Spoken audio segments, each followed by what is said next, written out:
তো hello guys, এই পৃথিবীতে এত রাহুল আছে রাহুলের আরেকটা ভিডিও।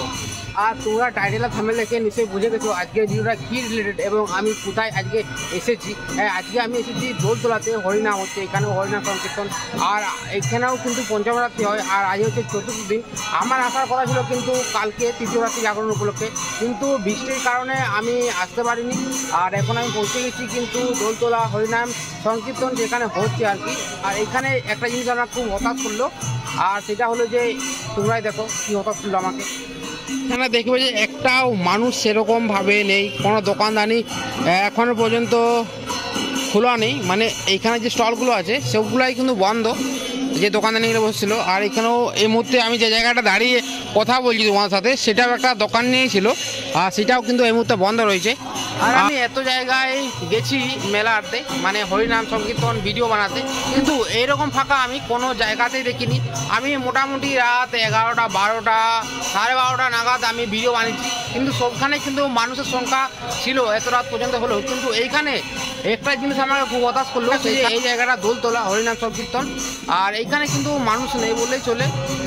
শুধুমাত্র এইখানের কিছু বাসিন্দা যারা আছে তারা এইখানে আছে, আর সেরকমভাবে কোনো ভিড় নেই। জায়গাটা পুরোটাই কিন্তু একেবারেই ফাঁকা। আর চলো কি আর করা যাবে, আমি এসেছি খুব লেট করে, কারণ হচ্ছে এখন রাত 11:30 বাজে। আর এখানে যদি তুমি সন্ধ্যা নাগাদ আসতে তাহলে এই জায়গাটা পুরো গমগম করতো ভিড়ে। আর যেহেতু আমার টাইম হয় না, তাই আমি টাইমে ঠিক জায়গায় পৌঁছাতে পারি না। আর এটা হচ্ছে মেন কারণ, মানে হুটহাট করে আমি সেখানে চলে যাই। আর এখন বাজে 11:30 নাগাদ, আর আমি 11:30 নাগাদও অনেক জায়গায় ভিডিও বানিয়েছি, কিন্তু সেইখানে মানুষের সংখ্যা অনেক পরিমাণে এই জায়গার থেকে প্রচণ্ড ভিড়। আর এই জায়গায় একদম ফাঁকা বলতে পারো, মানে মানুষের সংখ্যা খুব কমেই। কিন্তু যতটুকু পারবো আমি এই জায়গাটা তোমাদেরকে ঘুরে দেখাবো এই ভিডিওর মাধ্যমে। তোমরা ভিডিওটা শেষ পর্যন্ত দেখতে থাকো। এই সাইডটাতে কিছু দোকানদানি বসেছিল, যেগুলো এই মুহূর্তে বন্ধ আর কি। মানে তোমাদের যেমনটা বললাম, এখানে কিন্তু যদি আমি সন্ধ্যা নাগাদ আসতাম তাহলে এই জায়গাটা পুরো ভিড়ে গমগম করতো, কিন্তু যেহেতু অনেক রাত হয়ে গেছে সেই কারণে কিন্তু এইখানে দোকানদানি, এখানের যে ভিড়টা, সেই ভিড়টা কিন্তু সন্ধ্যা নাগাদে একেবারে শেষ হয়ে গেছে বললেই চলে। আর ওই সাইডটাতে আছে হনুমানজির একটা মন্দির এই সামনেটাতে। আর এইখানে দোলতলার মেন যে মন্দির হরিনাম, সেটা কিন্তু এইখানেই কিন্তু প্রতিটা বছর এই জায়গাতেই কিন্তু হরিনাম সংকীর্তন হয়। তোমরা যদি এই জায়গাটাতে কালকে আসো পঞ্চম রাত্রিতে, তাহলে দেখতে পাবে এই জায়গাটাতে ঠিক কতটা ভিড় রয়েছে। তো চলো এখন তোমাদের কিছু সিনেমাটিক শট দেখায় এই জায়গাটার।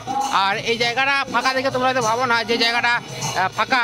আর তোমরা যদি কালকে সন্ধ্যা নাগাদ এখানে আসো, কালকে হচ্ছে পঞ্চম রাত্রি, আর তোমরা অবশ্যই আসবে। আমার ভিডিওর মাধ্যমে তোমরা দেখে ভেবেও আসো না যে জায়গাটা ফাঁকা, সেই কারণে তোমরা হয়তো মেলাটা খুব বোরিং হবে। কিন্তু এই জায়গাটাতে সন্ধ্যা নাগাদ কালকে আসো, তাহলে এই জায়গাটার বিষয়ে তোমরা জানতে পারবে এই জায়গাটা কতটা ফেমাস, কতটা ক্রেজ থাকে এইসব এই জায়গাতে উৎসব হলে।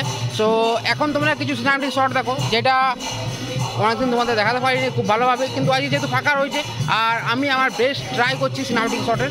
তো তোমরা দেখতে থাকো।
কিন্তু এখানে পর্যন্ত ছিল। ভিডিওটা তোমাদের কীরকম লাগলো অবশ্যই কমেন্ট করে জানাও আমাকে। আই হোপ তোমাদের খুব ভালো লেগেছে এই ভিডিওটা।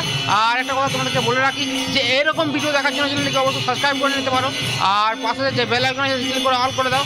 আর এইখানের জায়গাটা ফাঁকা দেখে তোমরা ভেবো না যে এই জায়গাটাতে মানুষজনের ভিড় হয় না হয়তো, কিন্তু তোমরা যদি কালকে আসো, কালকে হচ্ছে পঞ্চম রাত্রি, আর পঞ্চম রাত্রি উপলক্ষে কিন্তু সন্ধ্যা নাগাদ এখানে খুব ক্রেজ থাকবে, প্রচণ্ড পরিমাণে ভিড় থাকবে। আর এই জায়গাটা কিন্তু এই মুহূর্তে তোমরা ফাঁকা দেখতে পাচ্ছ, এই জায়গাটা একবারে ভিড়ময় হয়ে যাবে। আর তোমরা যদি এইখানে আসতে চাও তাহলে জায়গাটাতে তোমাদের বলে দিই জায়গাটার নাম। জায়গাটা হচ্ছে যে দোলতলা টাউনের নিচটাতেই। তোমরা যদি এই হরিনাম মন্দিরের কাছে চলে আসো তাহলে জায়গাটা দেখতে পেয়ে যাবে। তো আজকের মতন এখানেই দেখা হচ্ছে নেক্সট কোনো ভিডিওতে, খুব তাড়াতাড়ি। Bye bye.